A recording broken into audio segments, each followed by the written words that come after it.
এদিকে মমতা ব্যানার্জির বাংলাদেশ নিয়ে বক্তব্যের কড়া প্রতিবাদ জানিয়ে পররাষ্ট্র উপদেষ্টা তৌহিদ হোসেন বলেছেন, ভারতীয় মিডিয়া বাংলাদেশের সংখ্যালঘু ইস্যু নিয়ে ব্যাপক প্রোপাগান্ডা চালাচ্ছে। হিন্দু সম্প্রদায় নিয়ে সৃষ্ট বিতর্ক প্রসঙ্গে ঢাকায় বিদেশি কূটনীতিকদের ব্রিফিংয়ে যে কোনো উপায়ে সাম্প্রদায়িক সম্প্রীতি রক্ষার আশ্বাস দেন উপদেষ্টা। আকবর হোসেন সুমনের রিপোর্ট। রাষ্ট্রীয় অতিথি ভবন পদ্মায় ঢাকায় বিভিন্ন মিশনে দায়িত্বরত বিদেশি কূটনীতিকদের সঙ্গে বৈঠক করেন পররাষ্ট্র উপদেষ্টা তৌহিদ হোসেন।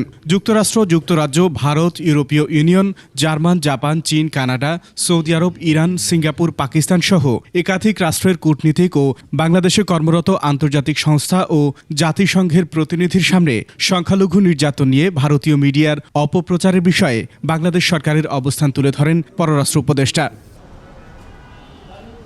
পরে সাংবাদিকদের জানান, সংখ্যালঘু ইস্যু নিয়ে ভারতীয় গণমাধ্যম মিথ্যা তথ্য ছড়াচ্ছে। সাম্প্রদায়িক সম্প্রীতি হচ্ছে আমাদের সমাজের অংশ এবং সরকার এটা বজায় রাখতে দৃঢ় প্রতিজ্ঞ।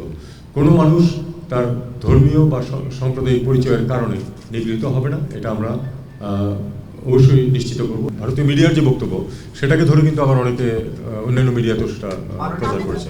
Double million offer Walton fridge কিনে পেতে পারেন 20 লক্ষ টাকা, রয়েছে কোটি কোটি টাকার নিশ্চিত উপহার। সংখ্যালঘুদের ওপর হামলার ঘটনা বিচ্ছিন্ন উল্লেখ করে যে কোনো উপায়ে সাম্প্রদায়িক সম্প্রীতি রক্ষার আশ্বাস দেন উপদেষ্টা। এই সরকার কোনো ধরনের কোনো সাম্প্রদায়িক যে কার্যকলাপ সেটাকে বরদাস্ত করবে না এবং সেটা হিন্দু বলে কথা নয়, মুসলিম বলে কথা নয়, আমরা সবাইকে সমান চোখে দেখব এবং এই মেসেজটা আমরা সবাইকে দিতে চাই, পার্টিকুলার কোনো একটা অংশকে না, সবাইকে এই মেসেজটা দিতে চেয়েছি এবং এটাও আমরা বলেছি যে এ ব্যাপারে আইন তার গতিতে চলবে এবং সেখানে যদি কেউ বিশৃঙ্খলা সৃষ্টির চেষ্টা করে অবশ্যই সেটাকে শক্ত হাতে দমন করা হবে।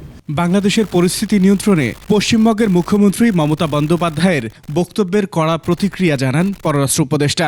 রাজনীতিবিদরা তো সবসময় রাজনৈতিক দৃষ্টিকোণ থেকেই বক্তব্য দিয়ে থাকেন। আমি মনে করি এটা পশ্চিমবঙ্গের রাজনীতিতে তার অবস্থানের জন্য এটা হয়তো সহায়ক হবে। 5 আগস্ট রাজনৈতিক পট পরিবর্তনের পর ভারতের সঙ্গে দ্বিপাক্ষিক সম্পর্কের গতিশীলতায় পরিবর্তন এসেছে বলেও মন্তব্য করেন অন্তর্বর্তী সরকারের এই প্রতিনিধি। 5 তারিখের আগে এবং পরের সরকারের তফাৎ আছে, এখন এটার সাথে অ্যাডজাস্ট করতে কেউ সময় নিতে পারে। আকবর হোসেন সুমন, 21 টেলিভিশন, ঢাকা।